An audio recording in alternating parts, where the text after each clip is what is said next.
भारत कभी दुनिया की सबसे धनी अर्थव्यवस्थाओं में से एक था। इसकी जमीन, खनिज, कृषि और कारीगरी ने न केवल पूरे एशिया बल्कि यूरोप की समृद्धि को भी प्रभावित किया। लेकिन उस समृद्धि ने ब्रिटिश साम्राज्य को बनाया और लाखों भारतीयों की मेहनत, संसाधन और जीवन इसकी कीमत बन गए। सालों तक चले आर्थिक लूट और नीतियों ने भारत को न केवल गरीब बनाया बल्कि उसकी स्वतंत्रता और संस्कृति पर भी गहरा असर डाला। यह कहानी है उस धन की जिसे चुराकर ब्रिटेन ने अपनी औद्योगिक शक्ति और साम्राज्य की नींव रखी। यह है बोन हिस्टोयर।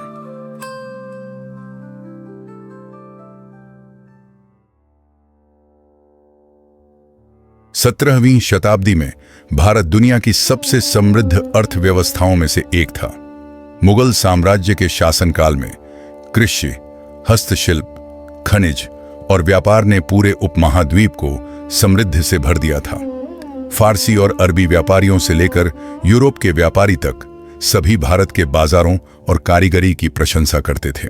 बंगाल, जो उस समय मुगल साम्राज्य का सबसे समृद्ध प्रांत था, सिर्फ अपनी कृषि से ही नहीं बल्कि अपनी वस्त्रकला और हस्तशिल्प के लिए भी प्रसिद्ध था।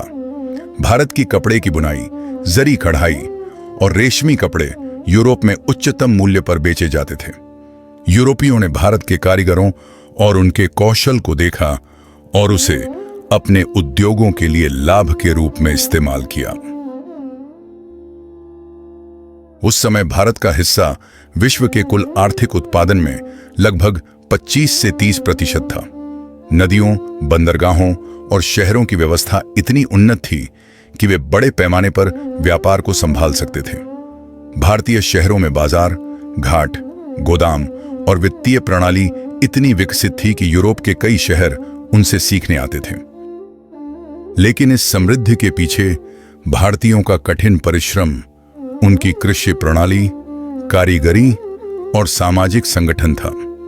ये लोग न केवल अपने प्रांत की अर्थव्यवस्था चलाते थे बल्कि पूरे उपमहाद्वीप को वैश्विक व्यापार नेटवर्क से जोड़ते थे।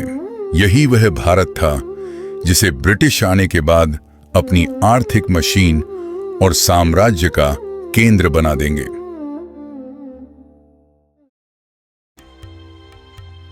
सोलह 1600 ईस्वी में इंग्लैंड की महारानी एलिजाबेथ प्रथम ने एक नई कंपनी को भारत में व्यापार करने की अनुमति दी। इसका नाम था ईस्ट इंडिया कंपनी।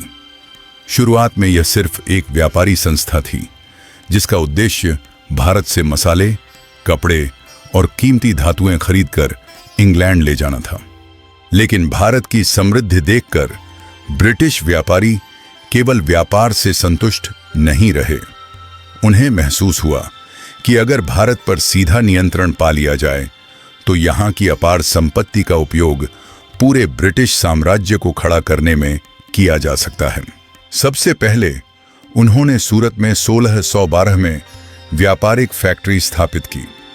इसके बाद मसूलीपट्टनम, मद्रास, कलकत्ता और बंबई जैसे बंदरगाहों पर अपनी पकड़ मजबूत करते गए। धीरे धीरे उन्होंने मुगल दरबार में अपने प्रभाव का इस्तेमाल किया और विशेष व्यापारिक अधिकार प्राप्त करने लगे। शुरुआत में वे भारतीय शासकों के सहयोगी बने, तोहफे दिए, समझौते किए, लेकिन उनके इरादे धीरे धीरे स्पष्ट होने लगे। वे केवल व्यापारी नहीं थे, वे रणनीतिक खिलाड़ी थे जो भारत की राजनीतिक कमजोरियों का फायदा उठाकर सत्ता पर कब्जा करने की योजना बना चुके थे। यह समय भारत के इतिहास में निर्णायक मोड़ था, क्योंकि अब ब्रिटिश व्यापारियों की निगाह केवल मुनाफे पर नहीं बल्कि शासन पर टिक चुकी थी।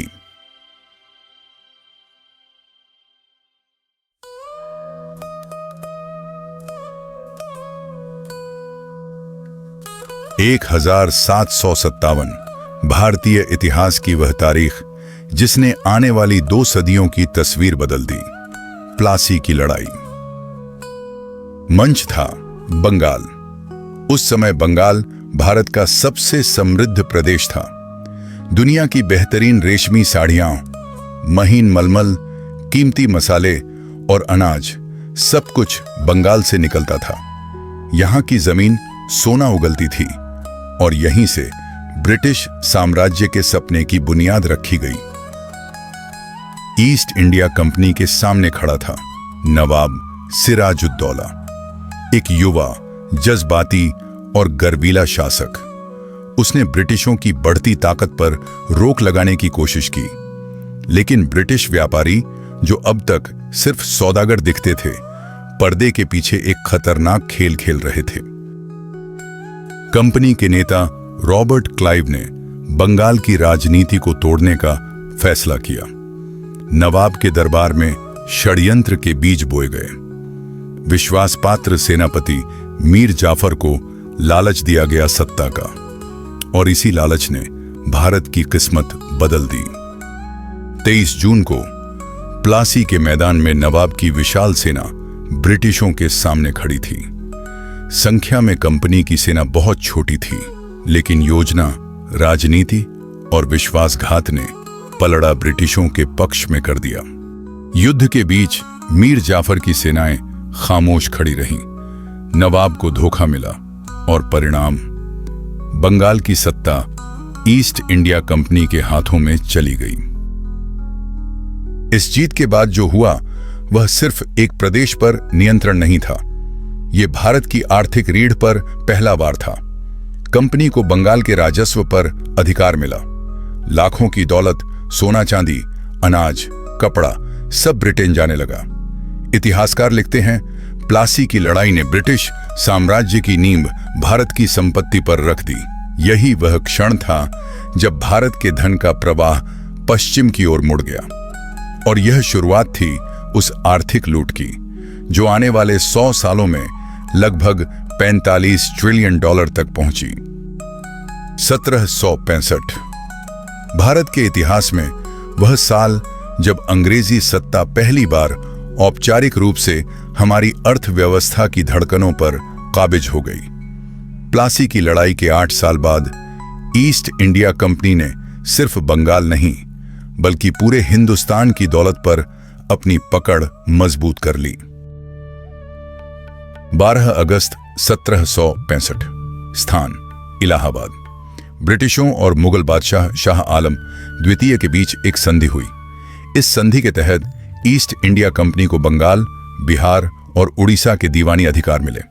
दीवानी का मतलब सिर्फ एक शब्द नहीं था, यह भारत के राजस्व, टैक्स, जमीन और संसाधनों पर अंग्रेजों का पहला औपचारिक अधिकार था।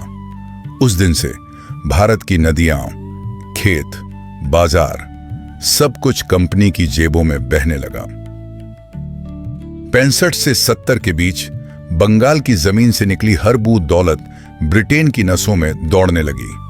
अनाज और कपड़ा औने पौने दामों में खरीदा जाता। किसानों पर टैक्स कई गुना बढ़ा दिया गया। स्थानीय उद्योग तबाह हो गए। इतिहासकारों का कहना है, ब्रिटेन की औद्योगिक क्रांति की नींव भारत के खून पसीने की कमाई पर रखी गई। सिर्फ 5 साल बाद बंगाल का महान अकाल। कंपनी की नीतियों ने किसानों की कमर तोड़ दी।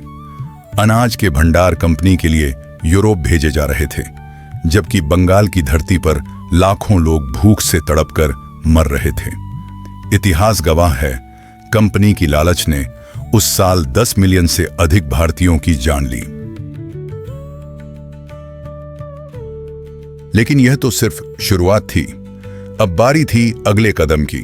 73 का रेगुलेटिंग एक्ट, वह कानून जिसने ईस्ट इंडिया कंपनी को ब्रिटिश सरकार की औपचारिक शाखा बना दिया।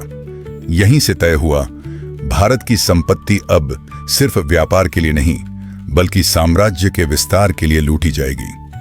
अगले वीडियो में हम खोलेंगे इस ऐतिहासिक मोड़ की पूरी परतें। यह थी भारत की लूटी हुई दौलत की कहानी। यह है बॉर्न हिस्टोयर।